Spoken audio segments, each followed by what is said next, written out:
4장 1절에서 7절까지 말씀, 저와 여러분 한 절씩 하나님의 말씀을 교독하고 7절은 다 같이 읽겠습니다.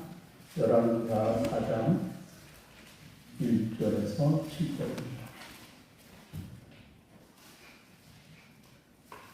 선지자의 제자들의 아내 중에 한 여인이 엘리사에게 부르짖어 이르되 당신의 종 나의 남편이 이미 죽었는데 당신의 종이 여호와를 경외하는 줄은 당신이 아시는 바입니다. 이제 빚준 사람이 와서 나의 두 아이를 데려가 그의 종을 삼고자 하나이다 하니 엘리사가 그에게 이르되 내가 너를 위하여 어떠하리라 내 죄의 무엇인지 내게 말하라. 그가 이르되 기준이 시되 기준한 그에는 아무것도 없나이다 하니 이르되 너는 밖에 나가서 모든 이웃에게 그릇을 빌리라. 빈 그릇을 빌리되 조금 빌리지 말고 너는 내 두 아들과 함께 들어가서 문을 닫고 그 모든 이웃에게 문을 열어서 산대로 유명하라 하니라. 여인이 물러가서 그의 두 아들과 함께 문을 닫은 후에 그들은 그릇을 그에게로 가져오고 그는 부었더니 그릇에 닫았습니다. 여인이 아들에게 이르되 또 그릇을 내게로 가져오라니 아들이 이르되 다른 그릇이 없나이다. 그리고 쫓아가라. 그 여인이 하나님의 사람에게 나가서 말하니 그가 이르되 너는 가서 기름을 팔아 빚을 갚고 남은 것으로 너와 그의 두 아들이 생활하라 하였더라. 아멘. 특성을 계신가요?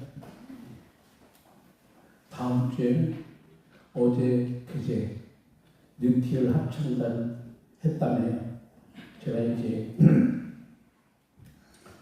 꼭 가봐야 되는데 추석을 하고 나면 좀 힘이 들어요. 목소리도 변하고 마음은 있지만 좀 힘들어서 가지 못했는데 다음 제가 아는 우리 교회에 여러분이 계신 것 같아요. 몇 분이 하세요? 우리 교회 6분? 네, 6분이 하신다는데 다음 주에는 6분이 특성을 하면 좋을 것 같아요. 국민들 앞에서만 하지 말고 본 교회에서 하는 것도 좋겠죠. 우리 박수 한번 쳐줘요. 박수까지 쳐줘요. 자, 오늘 말씀을 보면 절망에 처한 한 여인의 이야기입니다. 믿고 의지하고 살았던 남편이 죽었습니다. 근데 남편이 그냥 죽음으로 끝나는 것이 아니라 이 남편이 빚을 많이 남겨놓고 죽었어요. 그래서 그 빚 때문에 그 빚을 갚을 길이 없어서 이제는 사랑하는 두 아들이 노예로 팔려가게 됐습니다. 남편이 죽은 것도 너무나 힘들고 어려운데 얼마나 빚을 많이 졌는지 갚을 길도 없고 그 빚 때문에 이제는 두 아들이 눈에 넣어도 아프지 않은 이 아들은 남의 집에 종으로 팔려가게 된 것이지요. 하늘이 무너질 것과 같은 절망적인 상황이 놓이게 됐습니다. 여러분, 우리가 때때로 인생을 살다 보면 우리 인간의 힘으로 해결할 수 없는 이런 큰 절망들이, 고통의 현실이 우리에게 다가오기도 합니다. 그런데 이 과부는, 이 미망인은 하나님을 원망하고 탄식하지 아니하고 남편을 원망하고 탄식하지 아니하고 하나님의 사람 엘리사 선지자에게 달려나와서 자신의 형편과 처지를 아뢰니다. 여러분 어떤 절망적인 상황에 처해 있습니까? 여러분 혹시 여러분 살다 보면 어려움이 처할 수 있어요. 우리가 경제적으로 너무나 어려운 상황에 처해서 낙심하고 좌절한 모습으로 살고 있는 분이 계실 수도 있습니다. 잘 나가던 사업이 파탄나는 지경에 이르를 수도 있고 갑자기 건강하던 몸이 의사가 너무 병이 깊어서 당신이 이제 의학적으로 치료하기가 참 어렵겠다 그렇게 말하는 절망적인 상황에 우리가 처할 수도 있습니다. 어떤 절망적인 상황에 처한다 할지라도 절망의 현실을 바라보지 말고 자신의 질병을 바라보지 말고 우리는 문제의 해결자 대신 주님만 바라보고 믿음으로 나가는 여러분이 될 수 있기를 바랍니다. 절망을 바라보면 절망을 낳게 되지만 우리가 절망 가운데 주님을 바라보면 그 절망이 변하여 희망으로 우리에게 다가오게 됩니다. 우리가 우리 몸의 질병을 바라보고 낙심하면 그 병이 더 깊어지면 병의 치료자가 되신 하나님을 바라보면 우리는 건강을 얻을 수도 있고 치료받을 수 있고 하나님의 은혜 가운데 우리가 나아갈 수 있게 됩니다. 사람들은 문제가 생길 때 문제만 바라봅니다. 절망의 현실만 바라봅니다. 자꾸 과거의 상처만 들여다보고 낙심하고 탄식합니다. 절대로 예수님을 믿는 사람들은 과거에 사로잡혀 있지 말고 믿음의 눈으로 주님을 바라보고 희망의 내일을 향하여 기적의 내일을 향하여 축복의 내일을 향하여 전진해 나가는 우리가 되어야 합니다. 절망은 희망의 씨앗입니다. 우리 한번 따라할까요? 절망은 희망의 씨앗이다. 여러분 절망 속에서 여러분이 희망을 바라보게 되시기를 바랍니다. 엘리사가 절망 가운데 부르짖는 여인의 그 간절한 호소를 듣고 나서 묻습니다.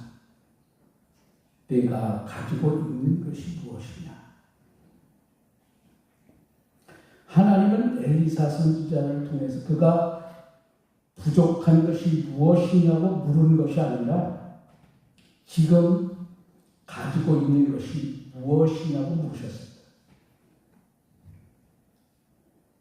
하나님은 전지전능하시지만 우리가 가지고 있는 것을 통하여 위대한 일을 이루시기를 원하고 계십니다. 우리가 가지고 있는 것 중에 가장 귀한 것은 바로 믿음이에요. 이 믿음이 위대한 기적을 만들어냅니다. 여인은 자기가 가지고 있는 것이 기름 한 병뿐이라고 얘기했어요.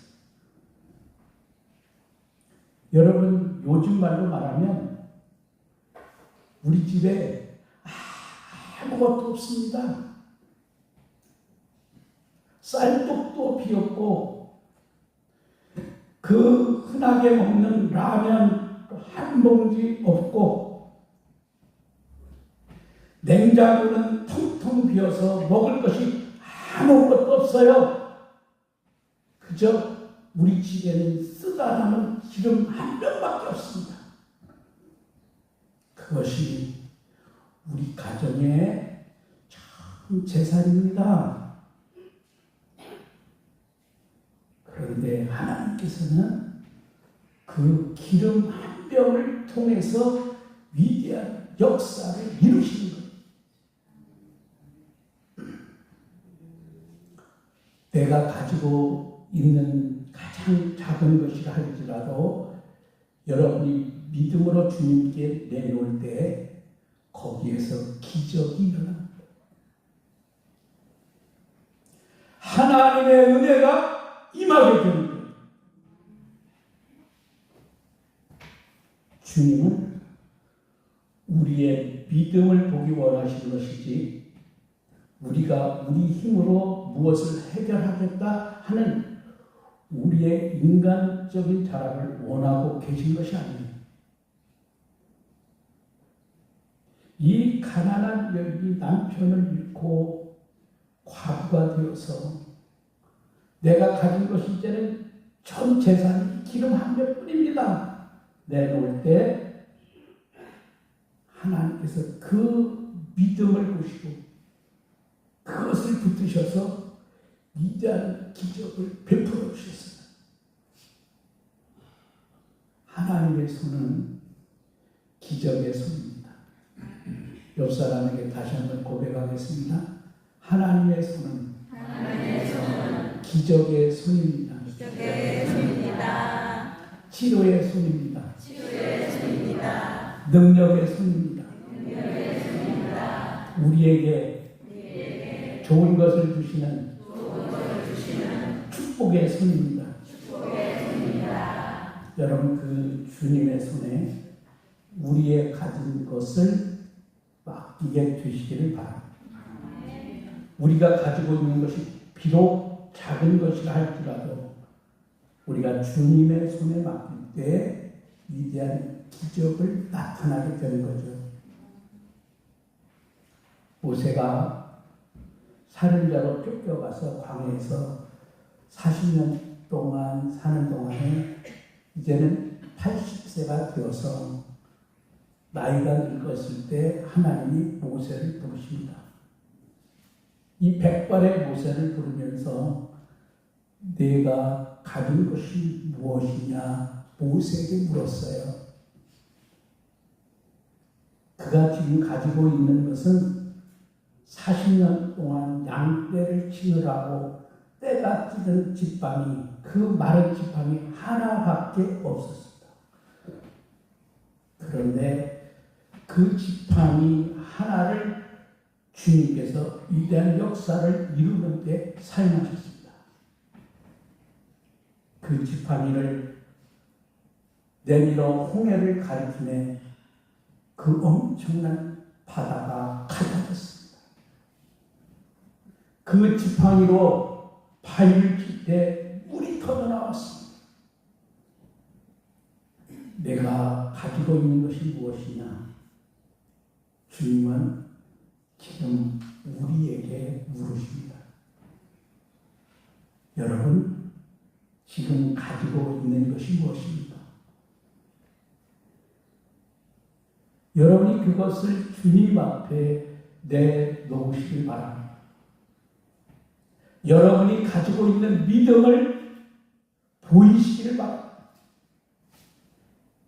그 믿음에 주님이 역사하십니다. 비록 나는 부족하고 연약하고 가진 건 아무것도 없어도 주님, 내가 주님을 믿는 믿음 하나 가지고 있습니다. 그 믿음 위에 주님이 역사하십니다. 그 믿음 위에 주님이 놀라운 일을 행하십니다.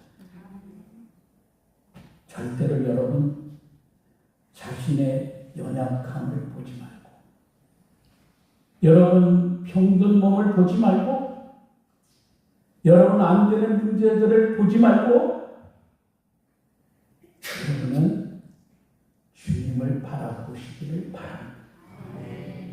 주님을 바라볼 때 우리에게 기적이 일어납니다. 은혜가 임합니다. 축복이 임합니다. 지극히 작은 것이라 할지라도 우리에게 하나님이 함께하시면 위대한 기적을 만들어냅니다. 하나님은 작은 것을 통하여 큰 일을 이루시는 우리 하나님이십니다. 그래서 겨자씨 하나를 만한 믿음을 가지고 있어도 산을 들어 옮길 수 있다고 우리 주님이 말씀하시는데, 오늘 우리가 주님 앞에 그 믿음을 내놓아야,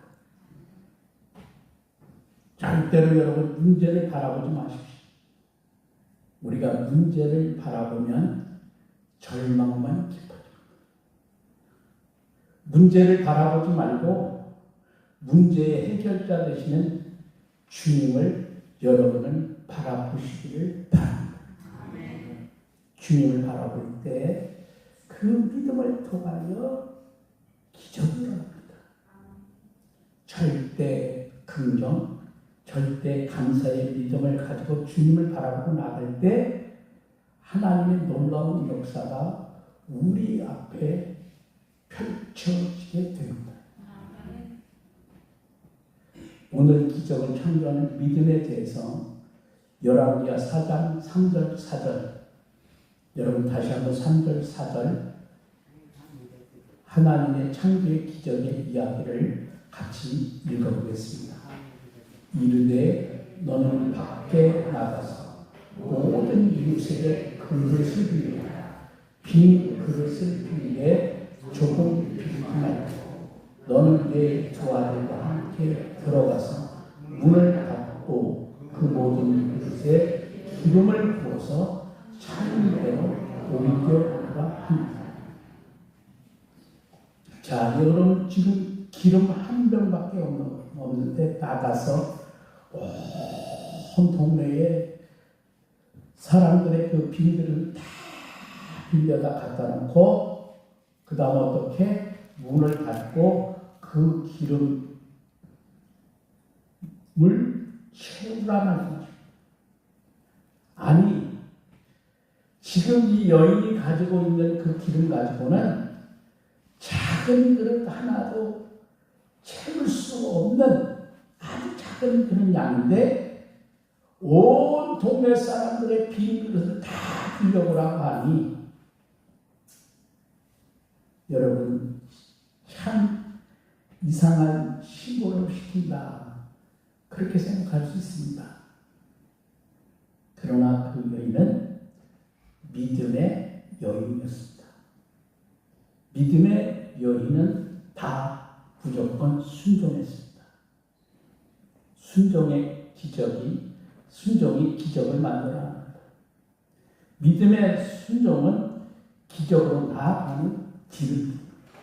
그래서 두 아들이 시부름 갔어요. 온 동네 사람들 말 그대로 빈 그릇을 다 빌려왔어요. 그리고 문을 닫고 그 기름병을 채우는 그 그릇마다 채우는데 어떻게 됐어요? 계속 채워지는 거예요. 언제까지 채워졌어요? 그릇이 다 채워질 때까지. 그래서 아들에게 야, 그릇 더 없냐? 엄마, 끝이에요. 딱 줬어요. 그래서 그것을 가지고 빚을 갚고 나머지 행복하게 살았다, 그 얘기 아닙니까? 하나님은 없는 것에서 있는 것을 창조하십니다. 오늘 우리에게 필요한 게 무엇이에요? 믿음이에요. 믿음은 여러분 금보다도 귀하고 이렇게 소중한 것이에요. 여러분이 하나님의 앞에 믿음을 가지고 순종할 때 이 여인의 가정처럼 여러분 가정에도 놀라운 하나님의 축복이 임하게 될 줄로 믿습니다. 여러분 모두가 이와 같이 가족과 같이 축복의 주인공 되기를 원합니다. 기도할까요?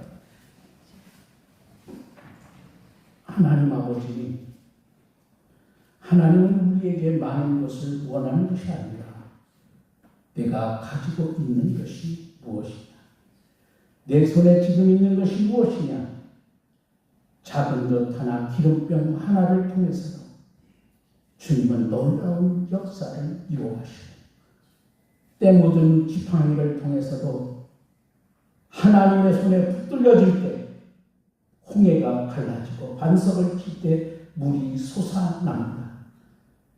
우리가 믿음으로 드려질 때 하나님의 기적의 역사가 일어납니다. 하나님은 오늘도 우리에게 믿음을 요구하고 계십니다.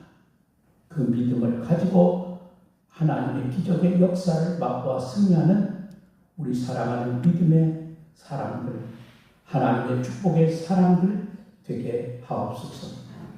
우리를 사랑하신 예수님의 귀하신 이름으로 기도합니다. 아멘.